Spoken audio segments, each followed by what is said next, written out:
I'm the CEO and founder of OptiBiotix Health PLC.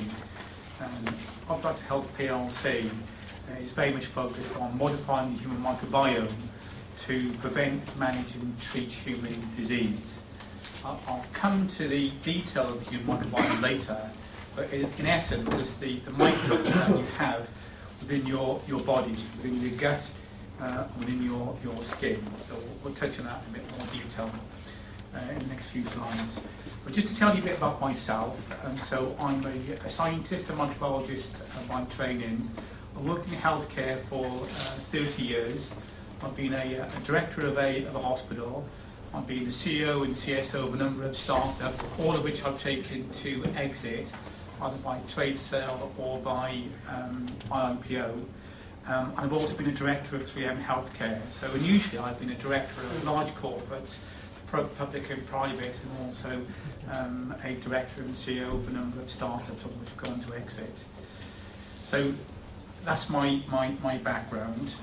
Going through the slide, just a very quick overview of what we are as a company and where we've come from. As was just mentioned, we reversed into a shell in AIM in August of last year. At that stage, the market cap was about 5.7 million, and currently it's about 30 million. So we've done well in the last 10 months. When we went on to AIM, we were looking to raise about 2.5 million, but we were oversubscribed. We were oversubscribed by 5.4 million, so we took 3.3. And right about the business plan, I was looking at a run rate around about 100k per month. But currently we're 50-60k per month. So we got enough money, any revenues whatsoever, to take us right the way through until the end of 2017. So sufficient money to take us right the way through without any revenues. But we've got revenues at this moment in time. I'll come to that later. These are the original shareholders at listing. You'll see Helium there are 13.9%. They've dropped down now to 2.99% over the last 4 to 5 months.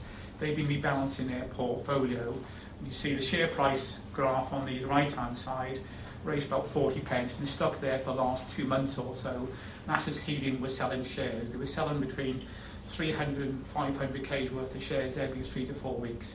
But thankfully we had sufficient support within the market to absorb that those sales. So we've sustained our share price, although we lost a little bit of momentum. We're starting to regain that momentum now.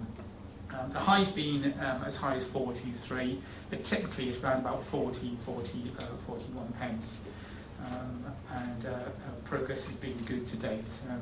There's a range of reasons for that. Maybe we can discuss later. These are the achievements to date. So the company's quite a young company. It was only founded in 2012, listed in 2014. And I'll go to the products in more detail later. I want to get across a couple of things. When I build companies, I don't build single products, single technology companies. I try to make sure I have multiple technology platforms and multiple products, because this area is an evolving area, it's an evolving science, and I've been involved in a number of areas of evolving science. So my first company was an internet company, an early eBay, way back before 2000. I grew that very, very quickly. Another company that I developed was sold actually to 3M Healthcare, was a company that detected healthcare acquired infections. What I've been good at doing is spotting the trends before they become mainstream. So healthcare acquired infections, I started that company in 2000 and sold it in 2007. When I started it, no one knew about healthcare acquired infections. By 2007, it was all in the press. And you've got a similar story here. When I went out and spoke to people in 2012 about the human microbiome, no one knew anything about it. You look at the Sunday Times, the White Times during the week, the Mail, and I'll show you some of the slides later. It's all out there now, and there's more to come. This is just the start, and I recognise this in the past in terms of technology developing, and this is where we are with this company. So the 3 products, very simply, we've got a weight management product that's ready for market now. We've got an agreement in place already, start of the year, with a company called Lizzo Food, and we've got an agreement in place in the last couple of weeks with Venture Life. we've got a cholesterol product which is currently undergoing clinical studies, and we've got an agreement we announced 3-4 weeks or so ago with a large multinational corporate on that particular product. Unfortunately, and I know this from working within 3M, I can't announce any details because it's all confidential. Part of the reason you get that with a large corporate is because they're entering this market. They don't want other people to enter to recognise they're entering this market because they see it's an evolving science. So in the RNS, I released what I could, and that was a battle. But we'll release more as we can as time goes on. And the third area, I think, is probably the most exciting, is novel sugars. So what we're creating sugars which are have a functional benefit, so they're healthy sugars. And we're doing that using bacteria. Typically, bacteria break down complex sugars into very simple sugars. We've turned that process around to create new sugars that are more complex, and by changing the structure and the chain length, we can change things like sweetness, and we can change functionality. By functionality, that's linked into a health benefit. A bit more detail about the company. 9 patents, started off with 5, we've added 4 in the last 3 or 4 months. We'll add another 6 this year. We've got a number of strain deposits, and so these are bacteria that we've characterised. We've got in a depository, an international repository, and these are all safe bacteria. These aren't GMOs, they're not genetically modified. They're all strains that are what are called generally regarded as safe. So there's no safety requirement in terms of putting them into the food chain. We've got a number of trademarks. And the point I was making earlier, when I build a company, we've got 2 technology platforms. One identifies new microbes, the other identifies new sugars. And we're going to add a 3rd platform in the next couple of months. Okay. Also, the last few months, we've strengthened the team. We've added a new non-executive director. He's a vice president of DSM, one of the world's biggest food ingredient companies. And we've also appointed a commercial director and an R&D director. Jim Laird, for example, the commercial director, ex-Unilever, Premier Foods. So some big hitters in the front of the company. And I said earlier, I've done this a number of times before, and one of the things I've found about this particular area, this particular company, is we've got an awful lot of interest from commercial partners, and our challenge is not in getting a commercial partner. Our challenge is getting the right commercial partner for the stage of the company. Like I said earlier, we've got a couple of early partners, and there'll be more as we go forward in the next few months and coming to the end of the year. I touched on earlier that there's a lot of interest in this area. This slide will demonstrate some of that. So if I look at the number of patents and number of research publications, they're increasing exponentially in the last 18 months or so.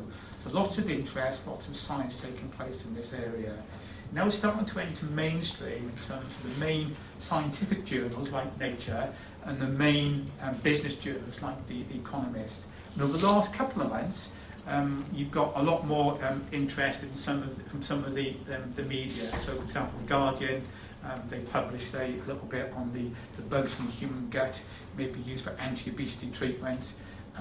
They got the BBC News have reported a number of articles. Particularly interesting one was that they transplanted the feces from a woman's daughter into her. The daughter was obese, and they transferred obesity from the daughter to the mother. So that's an indication of some of the science developing in this area. And also there's been a number of Radio 4 and other radio programmes in this area. So it's starting to become mainstream. I told you earlier when I set up the internet company and set up a healthcare acquired infection company. You can see the trends developing, and a lot of governments now are putting money into this area. So the US government put 110 million, European Union putting about 40 million into this area. So it's really starting to motor. Now, if I had to say what's the best in terms of the best descriptor of this area, it's the Wall Street Journal, which said the gene map of the body's microbe is a new health tool. So that's what this is all about, is using the microbes to improve health. And just one final point, is Fortune predicted 2015 to with the year of the microbiome. I think that's too early. I think it'll probably be 2016, maybe 2017. But you can see that there's a lot of promise in this area. So it's quite an exciting area. I'm really glad to be in it. So what is the human microbiome? So it's the microbes in the body and on the skin. And why are they so important? Well, the reason they're so important is this bit here, okay? So if you look at the cells in the human body, 90% of the cells in the human body are actually microbial cells. Only 10% are human cells. Well, all these microbes produce proteins, they produce some of the vitamins, vitamin B, vitamin K, they produce serotonin, one of the happy hormones, if you like, and their association with health and association with metabolic and physiological processes have been demonstrated in a number of ways over the last 18 months to 2 years. On the right-hand side here, this demonstrates this little bubble shows you the number of genes, and you can see there's 360 times more genes that you have in microbes than you have. So that's the microbial genes within humans as opposed to human genes. So you have lots of things going on, and these microbes make a significant contribution to human metabolism and human physiology. Now, some of this has been known a little bit before because you probably come across the hygiene hypothesis, where people recognise that if you don't associate with microbes in early life, you're more likely to get allergies. Well, this progressed over the last 2 to 3 years massively. So there's an association between microbes and obesity, cardiovascular disease, immunity, and more recently, over cognitive health. So this is stress, mood, and autism. There's some good data that will come out later this year, which was a study which I've just seen in presentation format, but I've seen some of the raw data, which shows that by altering the human microbiome, you can treat, and some would say cure, autism. So that starts to show you the power of this particular tool. A little bit more now on the how I got involved in it and how you actually take what's out there in terms of science and convert it into a commercial product, and how you build a company. So I first saw this when I was working for 3M. So my title for 3M, being an American company, can be a very fancy title, is Global Director of Healthcare. I had to go out and look for technologies and meet go to various countries around the world, understand their problems, and look for technologies to meet those particular problems. And if you didn't have those technologies within 3M, you'd buy them in from elsewhere. I came across a group who were working on mice, and what they were able to do, they were able to take some feces from a thin mouse and put it into a fat mouse, and that mouse went thin. Okay? So take feces, the microbes from a thin mouse, fat mouse, and thin, and vice versa. I thought that was really, really interesting. And over the last couple of years, what they've been able to show is that if you take discordant twins, so these are twins that are genetically identical, but one's fat and one's thin, if you take the feces from the fat twin and give it to a mouse, that mouse goes fat. Take the feces from a thin twin, give it to a mouse, that mouse goes thin. So you can see you can transfer phenotype. Now, this isn't just in the laboratory, this isn't just in mice. So across the US, in parts of the UK, so in Portsmouth and a number of London hospitals, they're using what's called fecal microbial transplants, okay, FMT, to treat a very serious illness called Clostridium difficile infection. So I've known this infection for many, many years, and one of my relatives nearly died of it. So it's an infection you go into hospital, which when you get given antibiotics, it clears most of the gut and this organism comes through, and it gives you really severe diarrhea, 20 to 30 times per day. So it really clears you out, and you lose an awful lot of weight. Typically, you treat with metronidazole or vancomycin, and mostly that works. But in about 10 to 20% of cases, it doesn't work, and those patients typically die. Okay.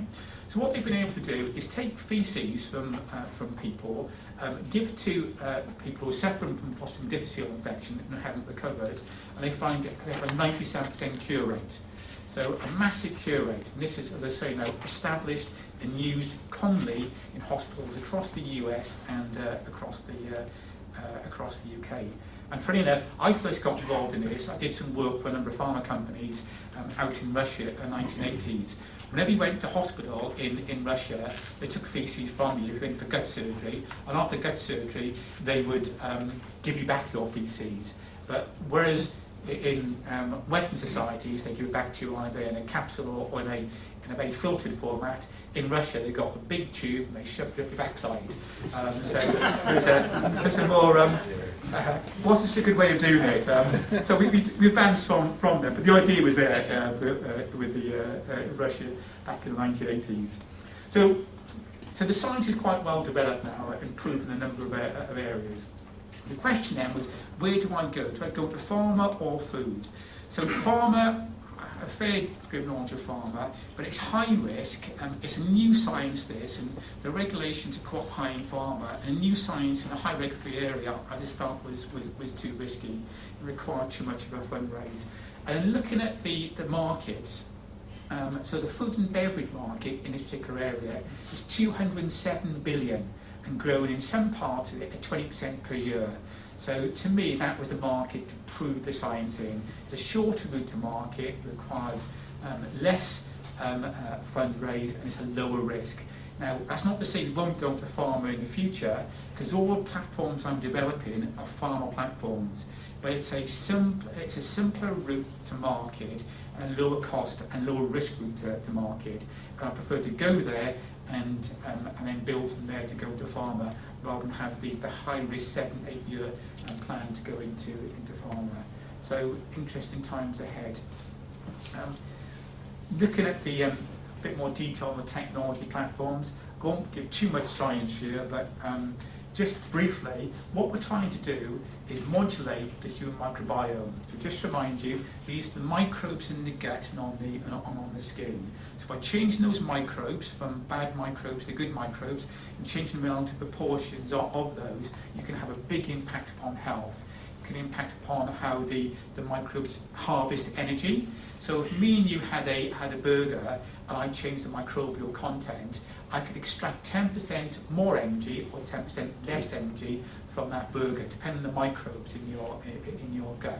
So you can change how you harvest energy. You can change how the body produces what are called short-chain fatty acids, or the general term bioactives, and that impacts upon a whole range of things such as appetite, satiation, and so you can start controlling metabolism in quite a number of ways. So being a microbiologist, I thought, well, if I'm going to modulate the human microbiome, what's the best way of doing it? Well, first of all, we can add microbes. You don't want to add any old microbe. You want to look for microbes, right, which have metabolic pathways that interact with human pathways, okay? So that's the first platform, which we call OptiScreen. That's been established, and we've used that to create one of our products, which is a cholesterol-reducing microbe. So that's been put into a supplement. It's been entered into a clinical study. That clinical study started in January. It finishes in end of July, and then the data has to be filtered and looked at, and stats then look at it to come up with the data. And we'll hopefully announce that in end September, October. Although, since we have this agreement now with this large corporate, and they paid to access our data, we'll have to have discussion with them in terms of what we release. But that looks quite a really exciting area, and we've focused on cholesterol initially, but we're also doing a little bit of work on diabetes. The other platform is what I touched on earlier, this platform where you take the microbes and you, typically they break down complex sugars into simple sugars, and you turn that around, so you use simple sugars and you put them in complex sugars.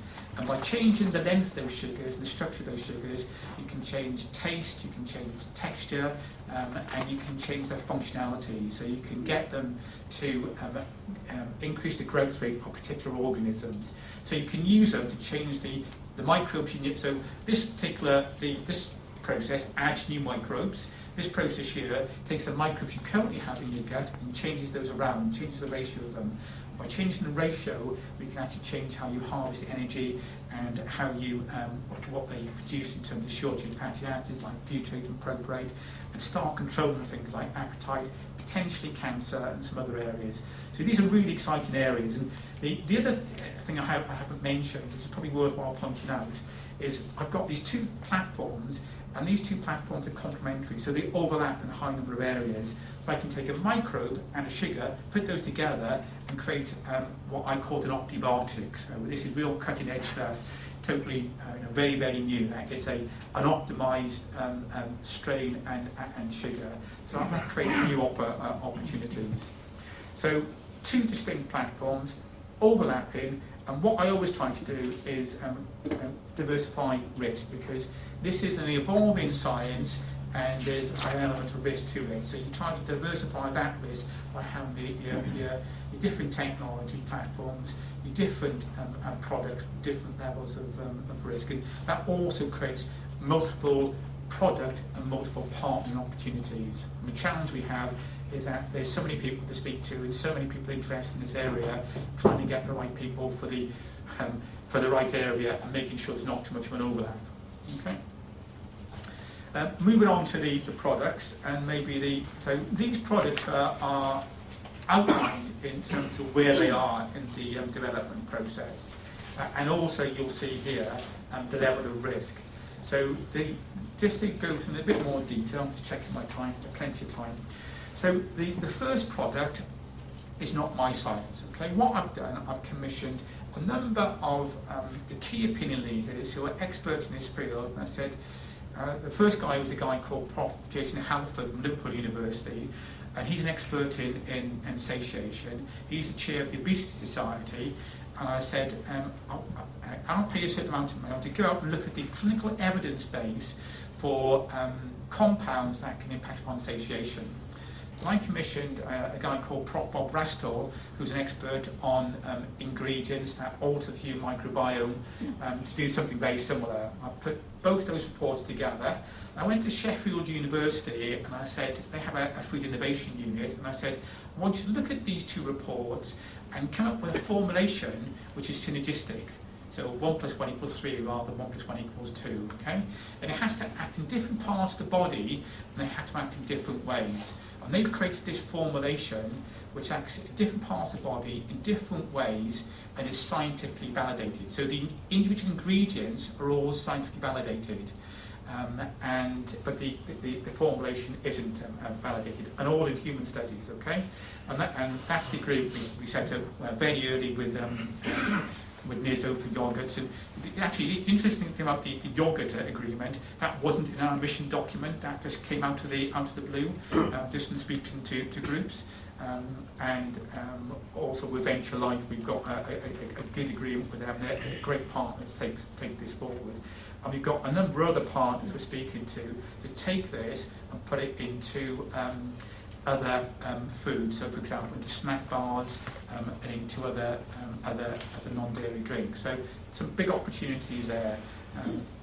The second product is slightly more risk to it, and a slightly higher regulatory hurdle, and that's the microbial strains I mentioned earlier, which we put into a food supplement.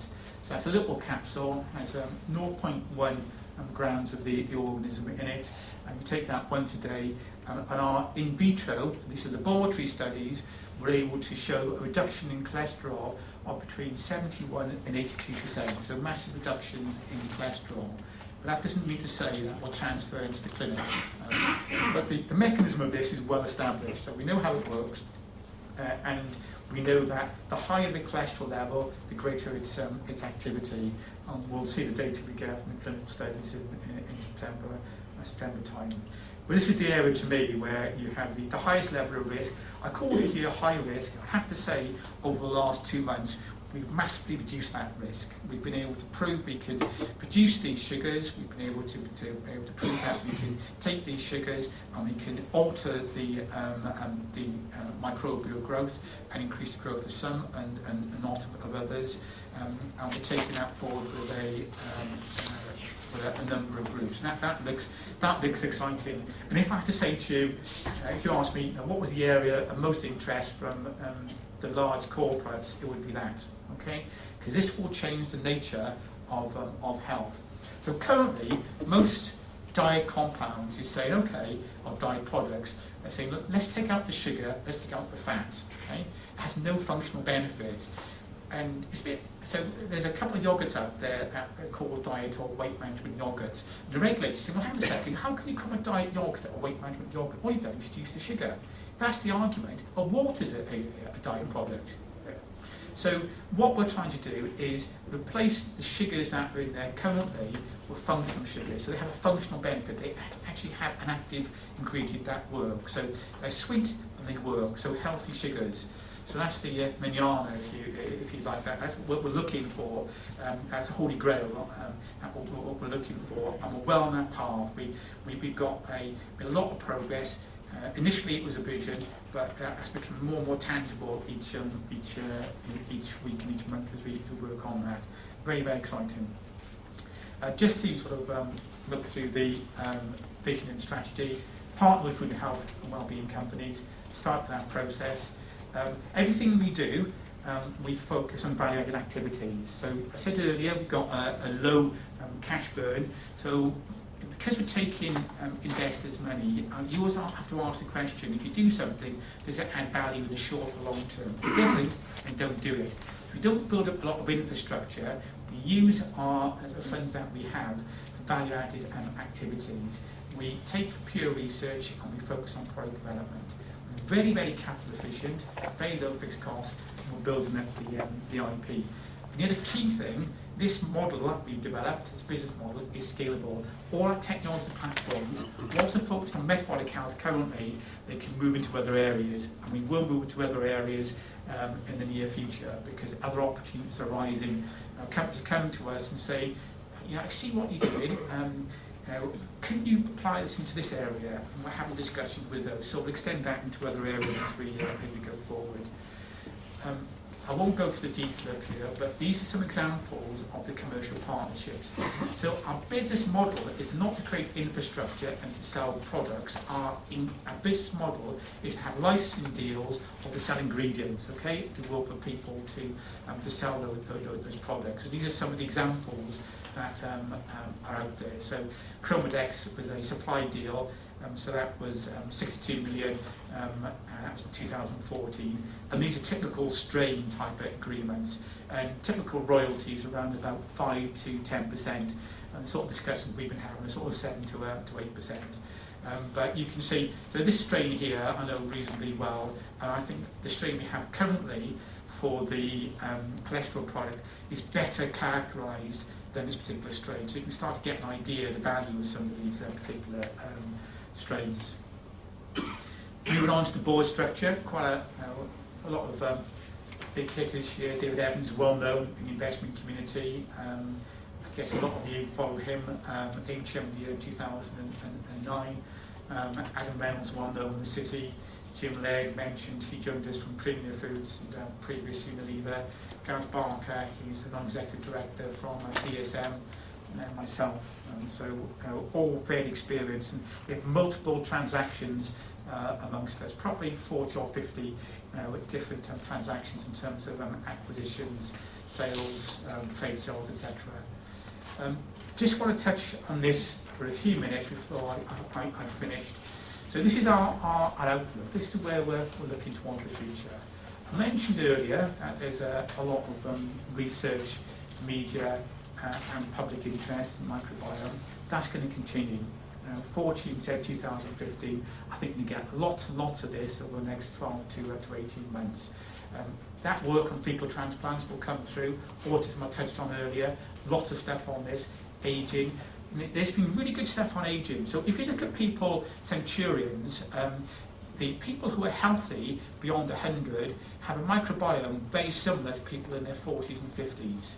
And there's a lot of work by Craig Venture looking at by Craig Bentner, looking at ageing. So there's a lot of excitement in this particular area, and we certainly know that by changing the microbiome, you can alter the skin. You can make sure that the skin doesn't lose so much water and make it more supple and feel nicer, and you can reduce the risk of infection. That's looking quite an interesting area. I mentioned earlier some of those general news media that are picking up what's going on, and Google Ventures have said they're going to enter this particular area. A lot of investment groups are looking at this area. I get called on a regular basis from investors and investors about investing in this area. From our point of view, we're going to put more money into this particular space. I think we're in a window opportunity here. We're going to build our IP portfolio. We'll in-license some IP, and we'll build our own IP. I said earlier, probably another 6 patents at least this year. We're building a new technology platform. So I mentioned we had 2. So the one is the microbial one, the other is the sugar one. And the sugar one creates these sugars and then screens them for particular properties. I think I've worked out a way to create sugars which I can design. I've linked structure to function, so I can design a sugar appropriate for its function. So you can say, okay, a particular sugar has a particular benefit or has a particular sweetness. I'm pretty comfortable in terms of the science, but got to prove it, that I can start designing sugars appropriate to a particular taste, texture, and functional characteristics. So you'll hear more of that over the next couple of months. We're building this toolbox approaches to manage weight. There's 4 targets, or 4 intervention points where the science takes us. We've got 2 of those particular targets, and we'll build up these other areas going forward. And you'll hear more of that over the next few months as we make the announcements. I mentioned earlier that closes in September. We're looking at new application areas. So our platforms were early. Now I'm comfortable with them. They're established. We've optimised them. They're looking really, really good. We can produce sugars. We can produce strains. I need to look at other opportunities and start diversifying some of the risk, but keeping that focus on building the business. And so as part of that, we're building more R&D partnerships and with industry players as well. And commercially, you can see our approach. We've got weight management, supplements, food ingredients in different areas. Cholesterol, we'll be looking for a manufacturer and distributor, and we've got lots of discussion taking place on that. And lots of interest in this, and a lot of the large corporates, so we'll announce more of that as we go through. Finally, the last slide. Why should you invest in OptiBiotix? Well, if you're interested in science, if you're interested in an opportunity, a big opportunity, then this is the area to get involved in. It is the next internet, but as part of that, there's risk and there's some noise, so pick the right company. There's a growing scientific evidence base. The investors are moving to this market now.